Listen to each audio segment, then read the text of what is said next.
Nestled in the Black Hills just outside Keystone in South Dakota, carved out of granite, 60-foot tall, George Washington, Thomas Jefferson, Teddy Roosevelt, and honest Abe Lincoln.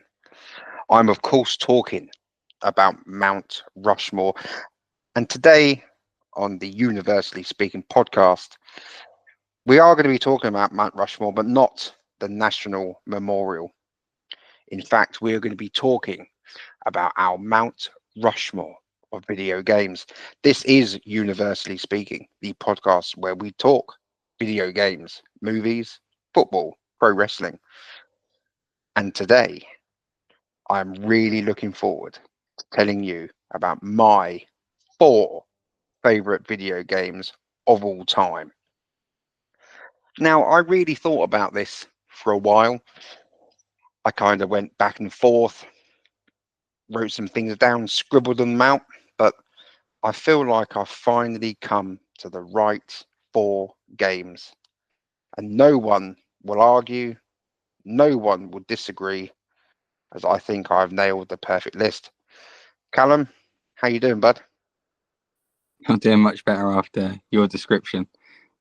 Hearing you finally come and nail your list. But yeah, I'm doing good. Good stuff. Are you ready to start? Why don't we start off with my first game? Now, Yeah, a bit selfish of you, but go on.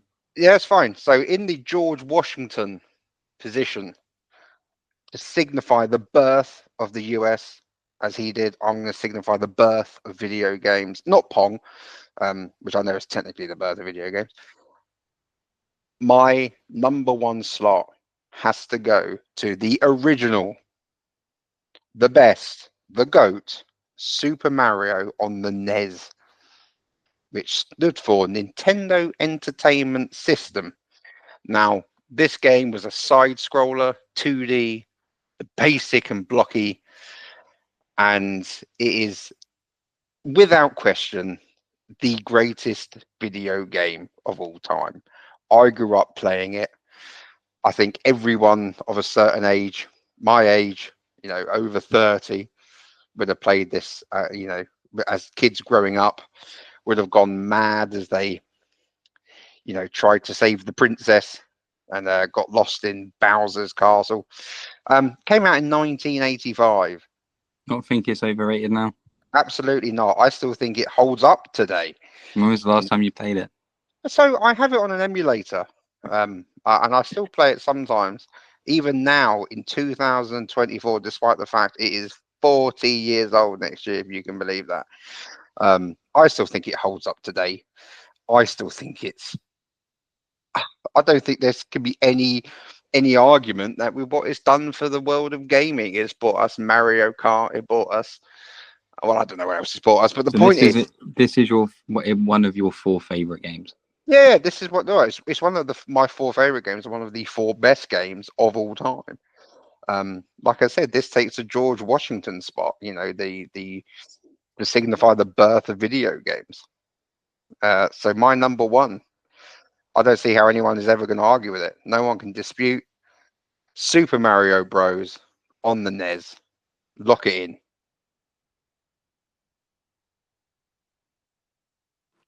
in. Is that it? That's all I have to say about that. I want to hear what your first game is. Or if you want better Mario games now, but possibly. And if you, I guess, Mario Kart. Yeah, the thing is though, what I've gone for here is you have to look at it. You have to look at it through the right lens, because this game is what started it all off. That has to stand for something, doesn't it? Yeah, but I mean, if we were doing most important games, it might be on there. But you're doing your favorite games. But then at the end of the day, if it is still one of your favorites, then obviously it's your list. It's probably my ultimate favorite. It's it's childhood, it's memories, isn't it? For people of a certain vintage, this is what when video games become more advanced, as they have over the years, there's a whole demographic of people who've switched off and said, you can keep it. You know what I mean? God, keep that modern stuff. We know what we like. It's fun. There's nothing serious. You don't have to. There's no emotion in this. You don't. There's nothing to get upset over. It's fun. Yeah, I love it. I mean, I don't think many people would disagree with you. I just think maybe because I wasn't, it wasn't my childhood, that game. Maybe I'm not looking at it through the fondness that you have, or maybe as much respect for it as what you do. Well, what's your number one? Well, I don't know if it's my number one, but Washington? I think the first one that I'm going to put on there, Hmm. I'm going to start off big. Okay. And I'm going to start with Elden Ring. Okay. And I think even if you're not looking at it from maybe someone like yourself that hasn't played it that much, one game of the year, even the first ever DLC to be nominated for Game of the Year, with Shadow of the Erdtree. It's just the perfect game. Broke records when it came out. Everyone was engaged. Everyone was playing it. Everyone was watching people play it or playing it. And the game is just perfect. It feels like it was crafted by aliens. It's just ridiculously good. And I would take that over being a plumber trying to save a princess every day of the week. What? So you saying that you think a game where you run around, some mush who's just whatever, slaying trolls and goblins and mythical monsters is somehow better than the OG game that started it all off? No, absolutely not, because I was describing Elden Ring. Can you tell me what game you just referenced? Well, I don't know, but that's what you do, isn't it? You have to kill monsters and things. Do you? Well, Well, I mean, this game, the music is unbelievable. The lore is so rich, and it's also not in your face. You might have to dive deep into getting all the collectibles or doing research online to understand the lore of different characters. The boss fights are immaculate. Everything's unbelievable, and you're putting forward a 2D side scroller with a guy saying "Yahoo!" I just don't. There's no way that holds up. It may be important and put gaming on the map, but come on, we're comparing apples and peaches. well, yeah, maybe, but then I will say Elden Ring looks amazing. When I've seen you play it, when I've had a little dabble myself, it looks incredible. Like graphic wise, absolutely stunning. So I won't argue with that. However, you've missed the point of the Mount Rushmore. See, Mount Rushmore, let's look at what that is. That's the 4 most important, revered presidents, right, on the side of that cliff face. Do you really think you can stick Elden Ring on there when there are games out there that, if it wasn't for them, Elden Ring would merely be a twinkle in someone's eye? But this is my Mount Rushmore. So these are the 4 most important games to me. I'm not doing games that are important. If I was doing games that are important, fine, I'd have the original Sonic, original Mario, original Zelda, and Pong. What a fun list. Oh, I nearly put Pong on my list, by the way. I'm sure you did, but you're someone that gets caught up in all of this and likes to sound their own voice, and is probably in this podcast in about 5 minutes going to say posh on or something. So I don't put that past you. But you're the guy that sits on GTA, Rocket League, and Fortnite all your life, but you're now talking about Mario and Pong. Well, if you're quite finished, that does lead me nicely into my... I just want to say one last thing about please. Elden Ring is something that From Software, who make Elden Ring with all their games, do is they make their games some of the most challenging out there, but you will not get a game more rewarding, and that is why people keep going back and they keep doing the same boss fights over and over again, helping people doing the same thing, because there's not a game franchise out there that gives the player that feeling of satisfaction and that much reward than a From Software game. Please, and that's something you can't replicate. And you say please, let the audience know that your experience of Elden Ring was attacking someone that didn't even want to fight you and dying to them, and then Callum take over and kill him for me. Yeah. You don't understand. You don't understand. How about the reward and the satisfaction I got after checking through 8 engrossing Mario worlds and getting to that last castle, getting through all of the fact you got to do a certain route where it bump and it sends you back to the beginning, slaying Bowser for the last time and finally getting that princess. Now that's is a reward for a game. Until the next one comes out and you've got to get her all over again, then the next one, and the next one, and now she's in the car and you've got to try and beat her in a race, and then all of a sudden she's been taken away again. And now you're playing Luigi's Haunted Mansion, and you're like, what are we doing here? Well, no, I've got no issue with it. I can't sit there and respect a game that I wasn't around to see the weight of its impact. And it does, for me, it doesn't hold up today. I've watched you play it quite badly, actually. please. And you had the Bowser fight. You didn't even have any of the tools ready. Listen, right? I'm a bit out of practice, but when it gets down to brass tacks, when I'm actually on, I'm in the top 10 in the world on that game. That is my bag, my jive. But There's only about 6 people that play it, but well, you might have a lot to say about Super Mario Bros. On the NES, but what you will not be able to dispute is my number 2, my Thomas Jefferson spot is, just picture this, the scene is 2004. A 14-year-old Jack, right, turned his back on his friends, no longer interested in women, schoolwork down the drain. And that is because I was describing representing yourself now. I was representing Grove Street in the fight against the corrupt police department on the mean streets of San Andreas. I'm talking GTA San Andreas, came out in 2004. CJ Johnson, Sweet, Big Smoke, Ryder, the Ballers. This isn't hyperbole what I'm about to say, but this may well be the single greatest story, the single greatest idea for a game. This changed the game. Sorry to use a pun here, but this changed the game. This changed what we can all expect. It brought us. I mean, the story, first of all, based, on the 1992 LA riots. We've got police corruption. We've got all the goodies that you can use in your whatever you want to call it, fighting. New mechanics on bicycles, flying, swimming, open world, big maps, big islands, big personality.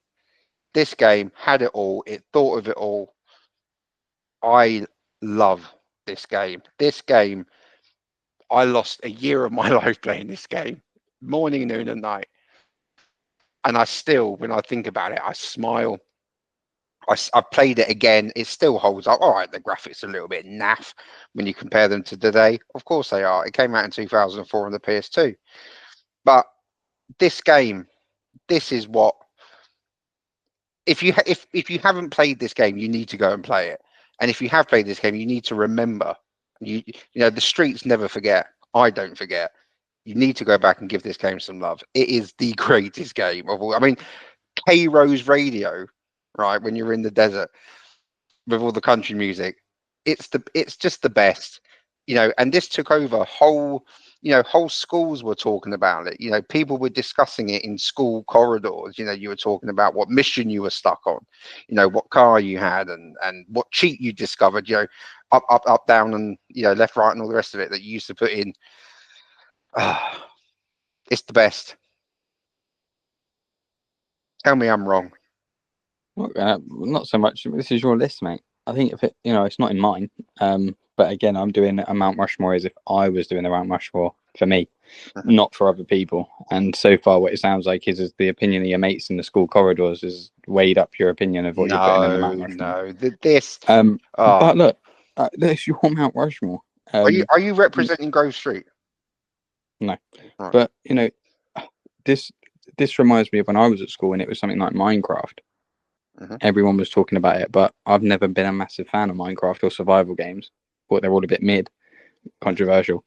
So it's not in mine because, like I said, I don't have other people that will make my opinions for me. But obviously, this is where we're different. Okay. Well, who sits in your Thomas Jefferson spot? You've got to stop saying that. I don't know what game to go for next, to be honest. Okay. I think I'm gonna go for what was possibly my favorite game in terms of gameplay for the longest time until Elden Ring. And I'm gonna say that my next spot goes to Dishonored. Oh, this is a joke.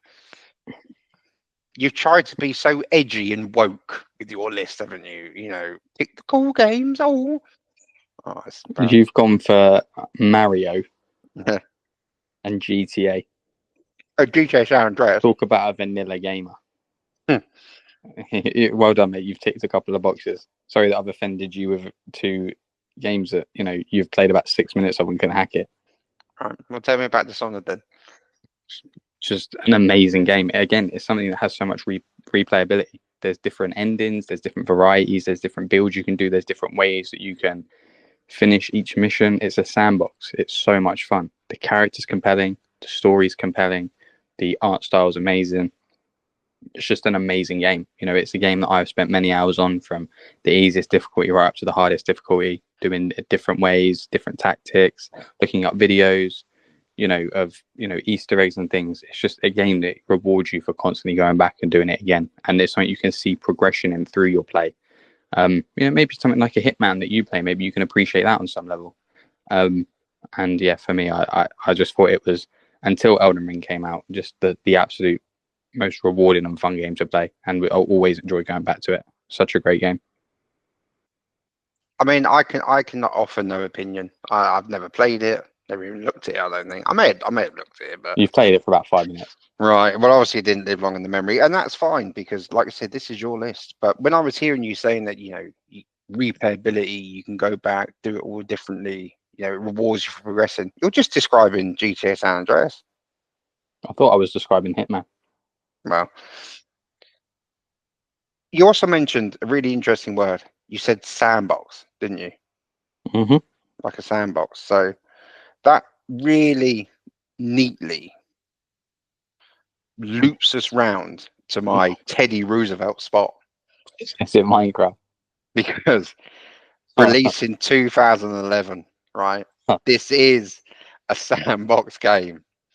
This is the ultimate survival game. This is a game which, look, I like it. I like it. I wouldn't say I'm enamored with it. I'm not going to lose any sleep over it, but I like it. But I don't see how any one person who's into games, who likes games, respects game, right? Anyone who's got game, right, cannot dispute this title. I am talking about Minecraft. Of course I am. Look, I love this game, right? It's so much fun. You talk about replayability. You talk about the fact of doing something different every time, about being rewarded. This is Minecraft, isn't it? I've played God knows how many hours, and yet every single game through is different. You can, and the thing, you can interact with every single block on that game. How many games do you play where they've got loads of stuff in it, which all looks great, but you can't interact with it? You can't go inside. Elden Ring. Minecraft, well, whatever. Minecraft, you can have the lot. It's for me. This was one of the easiest ones to put on here. The others Really? the others I kind of ummed, but this one was on the list right from the start. Never understood it.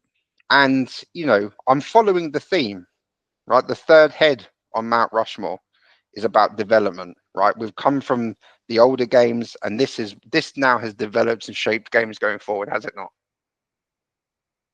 Well, certainly the survival genre, which I love. You tell me what Minecraft has done that has imprinted itself on the games we play today.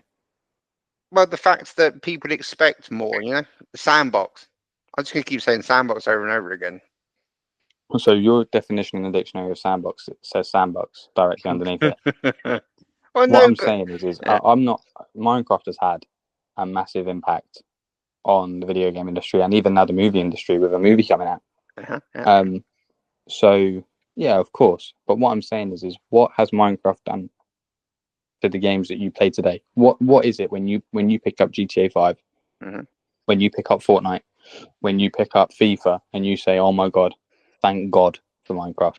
Well, I don't think it does anything for them, but I just don't. As a whole, then in general, I'm just on about where is it when you're playing your games day to day, yeah. and because it's on your Mount Rushmore. And listen, you are a man of your own opinion, clearly. So what I'm saying is you say something like the impact it's had on gaming today. You wouldn't just say that without knowing any reason behind that. Of course, I wouldn't. Because you're clever and you're not just a wordsmith. Right. Your brain's behind the words. So what I'm saying is, and please try to just not say sandbox, or God forbid you start saying Ollie Watkins again. Yeah. And just tell me, when you're playing games today, or you're looking through games, or you're watching game trailers, where are you seeing the impact of Minecraft? Quite simple. If it wasn't for Minecraft, gaming would be on its arse. How? I don't know. It just would. But how?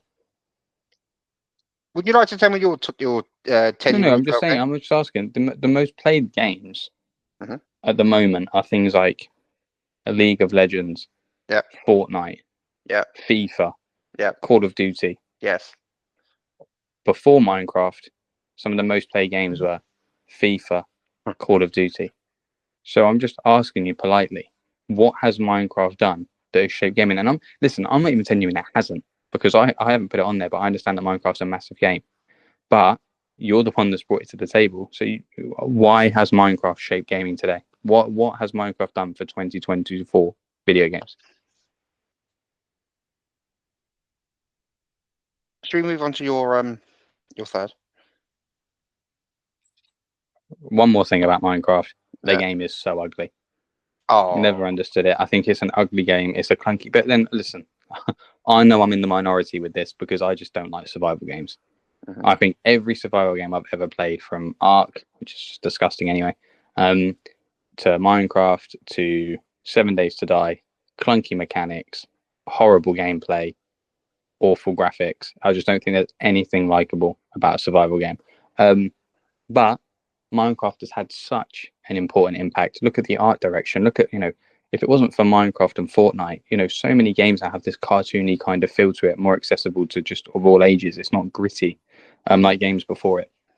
The inclusion of family games, the inclusion to collaborate. I know Fortnite have done, massive on collaborations, but Minecraft, they really started to dip their toes into collaborations, even early days like Doctor Who and Star Wars and things, right back in the day. So, Minecraft helped YouTube become even bigger, with big YouTubers like PewDiePie playing that and horror games. And I was on about relevant ones today. And, Twitch as well. Twitch was massive, early game awards and game shows. Minecraft was so prevalent. So that's how it's impacted it. But what worries me is I've actually brought the reasons to the table, and you've just told me Minecraft sandbox. Well, I was going to say all of that, but I wanted to shine a light on for you. Okay. Well, look, if I was doing games that just had an impact only, Minecraft might feature in mine. But I was doing, again, my Mount Rushmore games that have had an impact on me and what I think are the 4 standout games throughout my gaming, life, if you will. And I'm going to save one. So I think I'm going to go with the one that I've really and ahed over the most here. And this is probably the most controversial game that's going to get put on it to anyone listening. But my next game is 2017's Star Wars Battlefront 2. Are you going to start shouting at me? Or I mean, I'm stunned that we're talking about a Mount Rushmore, which means, GOAT games. It means like these games that are like, for me, that, if you took them away, society would crumble. And you've gone and stuck in Star Wars Battlefront 2. For me, I just want to say again, this is my list. I'm not saying this is other people's list. No, Have you noticed the theme here? You're trying to talk for your mates in the school corridors 60 years ago. I'm trying to talk for myself. So the reason I put Star Wars Battlefront 2 in here is it's the only game on here that is, it fully immerses you in the Star Wars world, which is one of the best worlds to be immersed into, by the way. I know some people here are scared of planets, but it is the best world to be immersed into. It's online, the fan service, how good the graphics hold up, the game mechanics, you know, the love from the developers. The developers put so much love into it, you could feel it, even with the limitations of being, unfortunately, having a company like EA oversee their every move, and try and put microtransactions in there and try and suck the enjoyment out of something Star Wars related, and still manage to create an amazing game. You know, I've I went through days upon days upon days upon days just grinding this out. Me and Cam playing Hero Showdown, you know, with some of the most iconic characters in the Star Wars IP. Even to the co-op side of things, to the campaign, there's even space battles and spaceships. It literally offered absolutely everything. Just one of the most fun games I've ever played. One of the greatest online experiences I've had.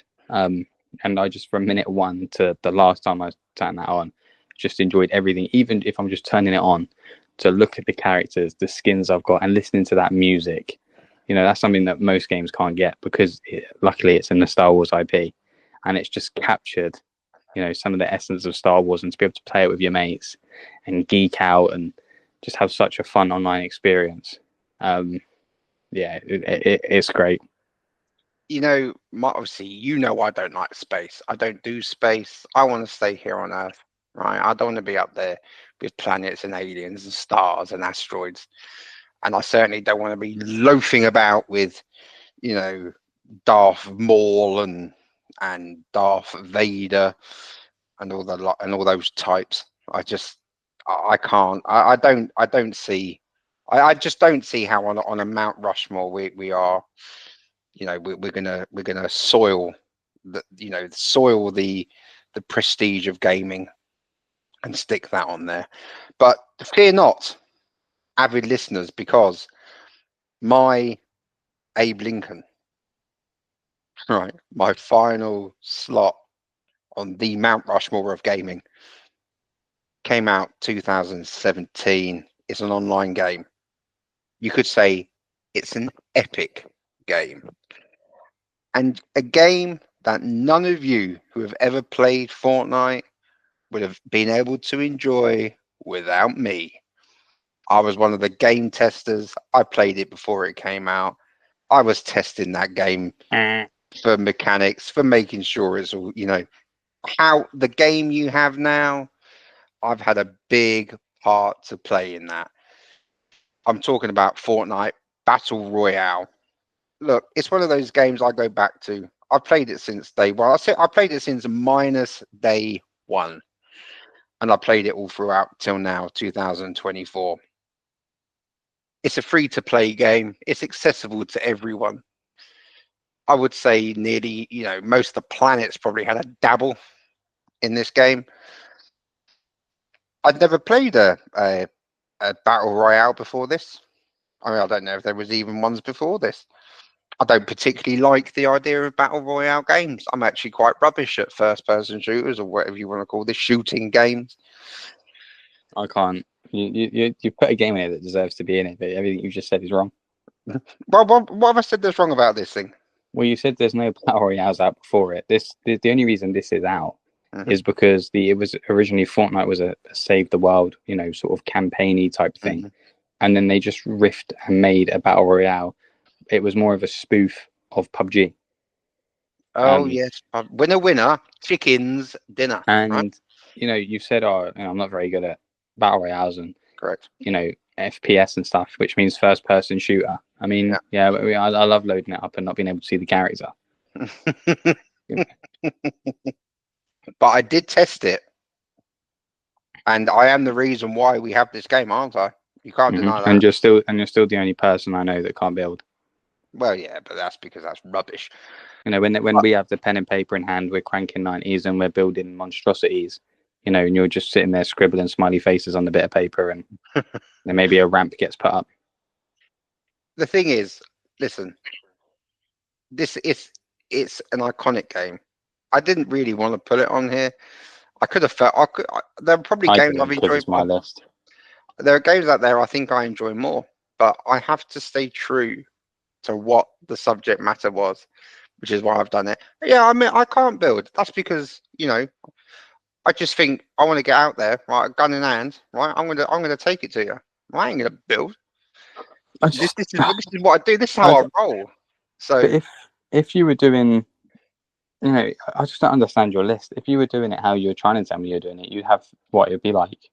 It would be Pong. You'd have Skyrim in there. You might have the Call of Duty Modern Warfare in there because it started to get online gaming. Mhm. Those would be the sorts of games on it, and then maybe Minecraft or Fortnite. Mhm. So I But don't really understand what we're doing here. You're kind of in the middle. You're trying to please the potential listeners, whilst this is making trying to pick games that maybe you've picked up a couple of times. this isn't fan service. This is my list. Clearly, It's my Mount Rushmore. And I tell you what, I am here. I'm locked in. Fortnite Battle Royale. But that's my number 4. So let's hear your Abe Lincoln. look, this isn't my Abe Lincoln. It's just my next one. But yeah, I mean, I was tempted with Fortnite. Having spent about $3,000 on the game, thousands of hours, able to build, understand its impact. All things that unfortunately you clearly don't. I was tempted, but again, this wasn't a Mount Rushmore of what I thought the kids would find cool or what would make me seem like I'm, really cool man and no video games. I went for games that would be on my Mount Rushmore and the 4 sort of pillars, of gaming in my life, games that stand out and that mean something. And so for that, my final game is God of War 2018. As someone that loves movies, you won't find a better story, and such a simple story in Kratos and his son Atreus just trying to get to the highest peak of a mountain to spread his wife and his mother's ashes, and the characters that you will come across, the battles you will have, the dialogue, the acting, everything is so immaculate. And that's what I like is simple stories. This is what we used to get, back in the day was simple stories, but there was cool stuff in there that would make it interesting and get you hooked. And then it would be the sort of the familiarity of the story and the emotions the characters are going through that would make it, sort of stick with you. Things like the original Jurassic Park, Star Wars, stuff like that. Obviously now, unfortunately, it's the cool stuff we lean into, hence why, Jurassic Worlds and Star Wars isn't so cool anymore. And we forget what made those successful. But this game knows exactly what it is. It is quality at everything. The game is so good. It's another game you can go back to, play it on harder difficulties, find out some Easter eggs, do some other cool stuff, and it's just an amazing game in such an amazing franchise. Yeah, once again, I have no experience with this. I don't tend to play games with ghosts and ghouls and monsters and those kind of things. Okay, well, that's fair enough, man. You should try God of War 2018. But it's your list. This is your Mount Rushmore. And do you know what? I want to hear what other people's Mount Rushmores are. I want people to tell me why my 4 games shouldn't be on the Mount Rushmore. I want people to tell me why your 4 shouldn't be on there. Or maybe people, if you agree with us, tell us that you agree with us. We want to hear your list. We want to hear you disagree. We want to hear you agree. I've really enjoyed this episode, though. I think this has been really good fun. So that leaves me to say, catch you at the next one.